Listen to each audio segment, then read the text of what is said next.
Hello students, आज हम class 10 के लिए चैप्टर नंबर 2 पॉलिनोमियल्स को पढ़ेंगे।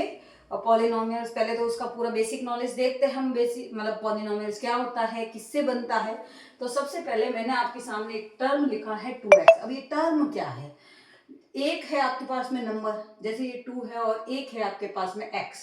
ये x जो है इसको हम वेरिएबल बोलते हैं। ये वेरिएबल है, एक वेरिएबल और एक नंबर। इन दोनों को चाहे ऐड करके लिखें, चाहे मल्टीप्लाई करके लिखें, चाहे प्लस करके, चाहे माइनस करके, या फिर डिवाइड मल्टीप्लाई कुछ भी करके, जैसे ये एक नंबर बन रहा है, ये एक टर्म हो जाता है। अब इस टर्म में ये जो नंबर होता है हम इसको बोलते हैं कोएफिशिएंट। क्या बोलते हैं? कोएफिशिएंट। और ये जो नंबर होता है वो आपके होता है वेरिएबल। इन दोनों को मिला दे तो ये बन जाता है टर्म। अब टर्म हो गया। अब हम पढ़ रहे हैं पॉलिनोमियल्स। पॉलिनोमियल्स क्या होता है? जब टर्म की एक चेन बन जाती है तो हम उसको बोलते हैं पॉलिनोमियल्स। जैसे मैंने 2x लिखा, 3y लिखा और +5 लिखा, ये क्या बन गई? एक चेन बन गई। इस चेन को बोलते हैं पॉलिनोमियल्स। अब पॉलिनोमियल्स आपने ये जो पढ़ा है, इसके अंदर आपको पॉलिनोमियल्स में सबसे पहले जो बात ध्यान रखनी है वो ये है कि ये जो x है, ये जो y है, इस x और y के ऊपर जो इनकी पावर होती है वो एक होल नंबर होनी चाहिए। होल नंबर मतलब ये जैसे x है। अब x के ऊपर मैंने 2 लिखा, x के ऊपर 3 लिखा, x के ऊपर 5 लिखा, तब तो ये होल नंबर है। तो ये होल नंबर है तो ये पॉलिनोमियल्स में काउंट होता है। अगर x के ऊपर मैंने -1 लिख दिया या x के ऊपर मैंने 1/2 लिख दिया तो ये होल नंबर नहीं है, और होल नंबर नहीं है तो वो पॉलिनोमियल में काउंट नहीं होता है।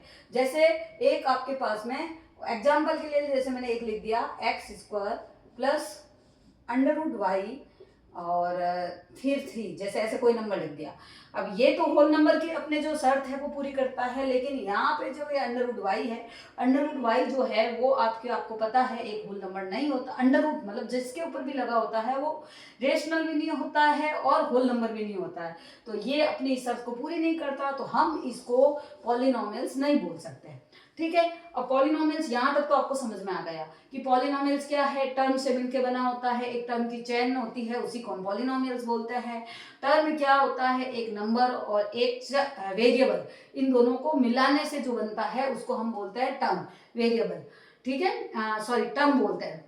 और टर्म को उसकी एक चेन बन जाए तो वो बन जाता है अपने पॉलिनोमियल।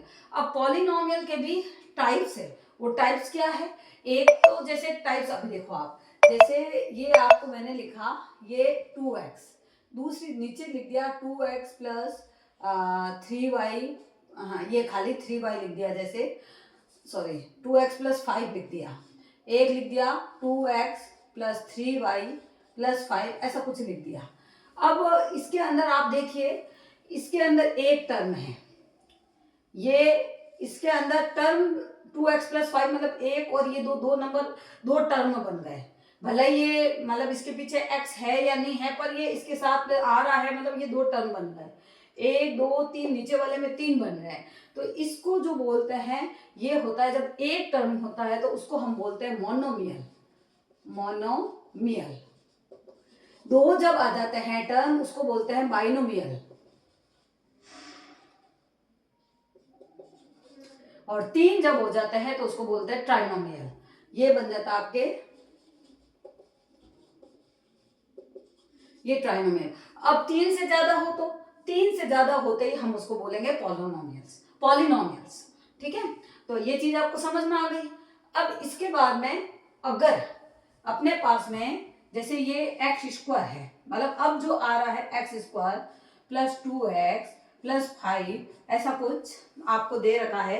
तो अब इसमें आपको पूछते हैं एक, मतलब जैसे पूछने को क्या, जैसे एक एग्जांपल दिया मैंने आपके पास में x² टू x प्लस 5। अब आपको इसमें पूछ लिया कि इसमें x की डिग्री क्या है, या इस पूरे ये इक्वेशन की डिग्री क्या है। ये आपको जो दे रखा है पॉलिनोमियल्स, इसकी डिग्री क्या है। तो इसकी डिग्री का मतलब होता है इसके अंदर जो अपने को वेरिएबल दिया होता है, चाहे x हो, चाहे y हो, चाहे a है, चाहे b है, उसके ऊपर उसकी जो पावर जो हाईएस्ट पावर होती है हम उसको डिग्री बोलते हैं। इस पूरे के अंदर आपको दिख रहा है x यहाँ पे भी है, x यहाँ पे भी है, यहाँ एक्स स्क्वायर है और यहाँ पे x के ऊपर कुछ नहीं है, मतलब 1 है। तो इसमें हाईएस्ट पावर है वो 2 है, तो इसकी जो डिग्री होगी आपके, इसकी जो डिग्री होगी वो होगी 2। अब जैसे मैंने एक और एग्जांपल दे दिया, x5 2x3 plus 5x square plus 2x minus 3, ऐसा कुछ एक आपको दे दिया, पॉलिनोमियल्स बना के दे दिया। अब आपको इसमें पूछा कि इसकी डिग्री क्या है, तो डिग्री कैसे पता चलेगी? हमने कहा कि हमको क्या निकालना होता है, जो इसके अंदर वेरिएबल होता है उसकी हाईएस्ट पावर।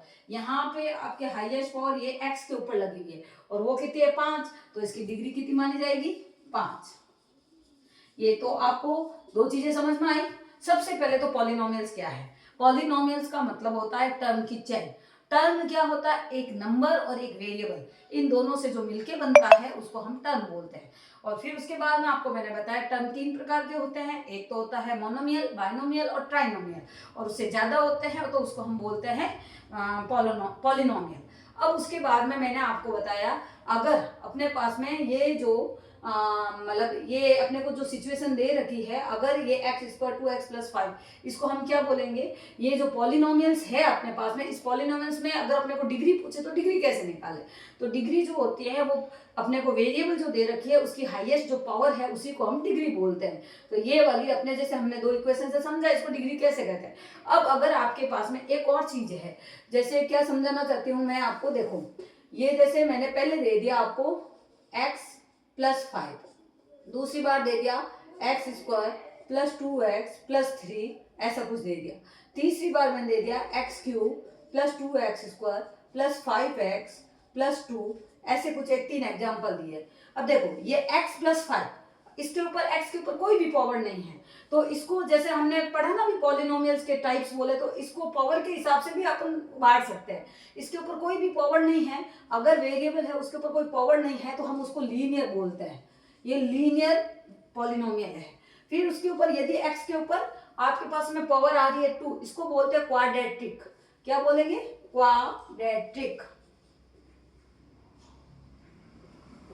और अगर 3 आ जाए तो, अगर पावर 3 होती है, आपको पता होगा हमने ऐसे बहुत सारे जैसे क्यूब भी पढ़े हैं, स्क्वायर भी पढ़े हैं, जैसे 3 का क्यूब जो 27, क्यूब से आपको यूं याद रखना 3 मतलब क्यूबिक। अगर 3 पावर है तो हम उसको बोलेंगे क्यूबिक। तो हम उसको पावर के हिसाब से भी इसके टाइप जान सकते हैं। अगर पावर कुछ नहीं है मतलब 1 है तो हम उसको क्या बोलेंगे? हम उसको बोलेंगे लीनियर पॉलिनोमियल। 2 है तो क्वाड्रेटिक और 3 है तो हम बोलेंगे उसको क्यूबिक। तो अभी आपको ये चीज समझ में आई है। अब हम करते हैं एक्सरसाइज। यहाँ तक आपका खाली और खाली क्या था? बेसिक नॉलेज, जो हमें पॉलिनोमियल्स के बारे में पता होना चाहिए। ये आने के बाद में क्या होता है, एक्सरसाइज समझना इजी हो जाएगा। अब हम एक्सरसाइज की ओर चलते हैं, तो अगर आपको इसकी जरूरत है तो आप स्क्रीनशॉट ले सकते हैं, नहीं तो फिर हम आगे चलते हैं। तो स्टूडेंट्स, अभी मैंने कुछ ये ग्राफ बनाए हैं आपके एक्सरसाइज 2.1 में, ये आपके दे रखे हैं। इस तरीके से कुछ ग्राफ है, हो सकता है उनमें ऊपर नीचे हो, मैंने अपने हिसाब से बनाए हैं। तो ये इन ग्राफ है, आपको दे क्या रखा है, ये ग्राफ दे रखा है। जैसे इसको हम y equal to P X, मतलब यहाँ पर आपको पी एक्स की वैल्यू निकालनी है, फाइंड जीरोज निकालना। जीरोज क्या होते हैं पहले तो ये सुनिए। आपको कोई भी इक्वेशन दे रखी है, कोई भी आपको पॉलिनोमियल्स दे रखा है, उसके x की जो वैल्यू है वही अपनी जीरोज की वैल्यू है। अब अपने को इसको ग्राफ पे दिखाना है कि ये ग्राफ पे क्या होगी। तो आपको ग्राफ पे क्या करना है, आपको जैसे ये अपना, जैसे मैंने ये खींच रखे हैं पहले से, जैसे टाइम खराब नहीं हो अपना।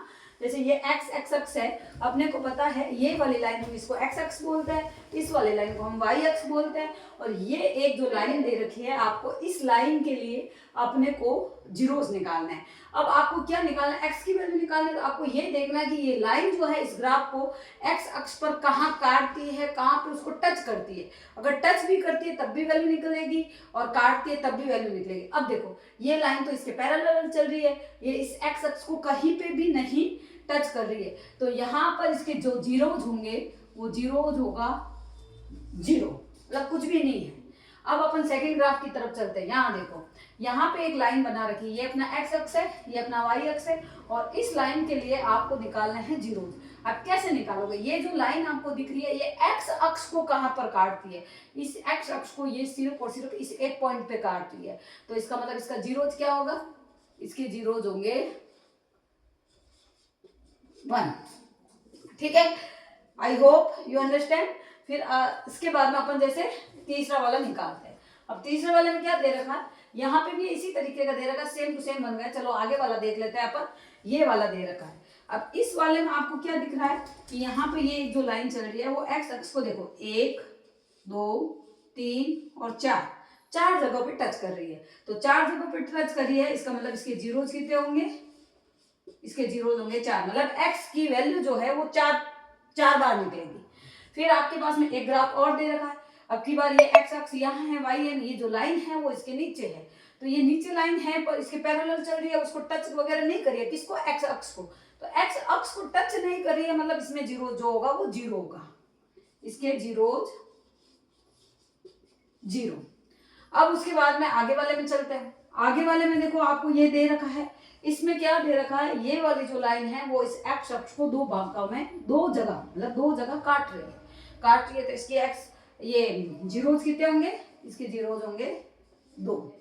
अब जैसे एक मैं और बताती हूँ, जैसे ये अपने ग्राफ है।